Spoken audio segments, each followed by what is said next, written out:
Aujourd'hui, les mots démocratie, liberté et égalité ne servent qu'à tuer les peuples. Je ne veux ni conquérir ni diriger personne. Je voudrais aider tout le monde dans la mesure du possible.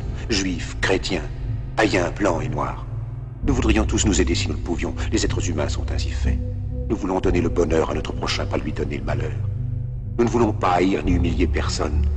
Dans ce monde, chacun de nous a sa place et notre terre est bien assez riche. Elle peut nourrir tous les êtres humains. Nous pouvons tous avoir une vie belle et libre.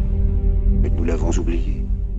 L'envie a empoisonné l'esprit des hommes, a barricadé le monde avec la haine, nous a fait sombrer dans la misère et les effusions de sang. Nous avons développé la vitesse pour nous enfermer en nous-mêmes. Les machines qui nous apportent l'abondance nous laissent dans l'insatisfaction. Notre savoir nous a fait devenir cyniques. Nous sommes inhumains à force d'intelligence. Nous ne ressentons pas assez et nous pensons beaucoup trop. Nous sommes trop mécanisés et nous manquons d'humanité. Nous sommes trop cultivés et nous manquons de tendresse et de gentillesse. Sans ces qualités humaines, la vie n'est plus que violence et tout est perdu. Les avions, la radio nous ont rapprochés les uns des autres. Ces inventions ne trouveront leur vrai sens que dans la bonté de l'être humain, que dans la fraternité, l'amitié et l'unité de tous les hommes. En ce moment même, ma voix atteint des millions de gens à travers le monde. Des millions d'hommes, de femmes et d'enfants désespérés, victimes d'un système qui torture les faibles et emprisonne les innocents.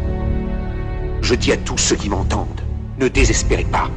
Le malheur qui est sur nous n'est que le produit éphémère de l'avidité, de l'amertume de ceux qui ont peur des progrès qu'accomplit l'humanité.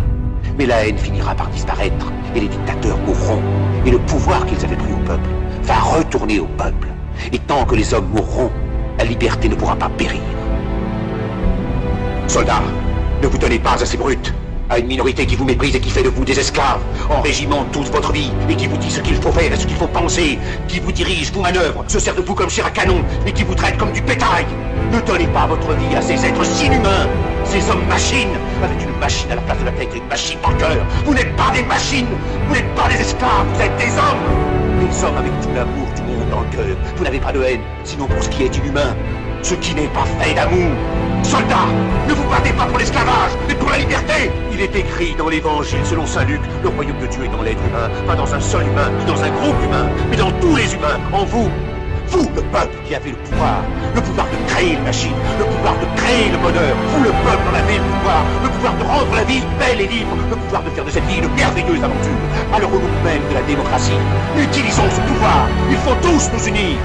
Il faut nous battre pour un monde nouveau, décent et humain, qui donnera à chacun l'occasion de travailler, qui apportera un avenir à la jeunesse et à la déesse la sécurité. Ces brutes vous ont promis toutes ces choses pour que vous leur donniez le pouvoir. Ils mentaient. Ils n'ont pas tenu leurs merveilleuses promesses. Jamais ils ne le feront. Les dictateurs s'affranchissent en prenant le pouvoir, mais s'ils font un esclave du peuple, alors il faut nous battre pour accomplir toutes leurs promesses. Il faut nous battre pour libérer le monde, pour renverser les frontières et les barrières raciales, pour en finir avec l'avidité, avec la haine et l'intolérance. Il faut nous battre pour construire un monde de raison, un monde où la science et le progrès mèneront tous les hommes vers le bonheur. Soldats, au nom de la démocratie, unissons-nous tous!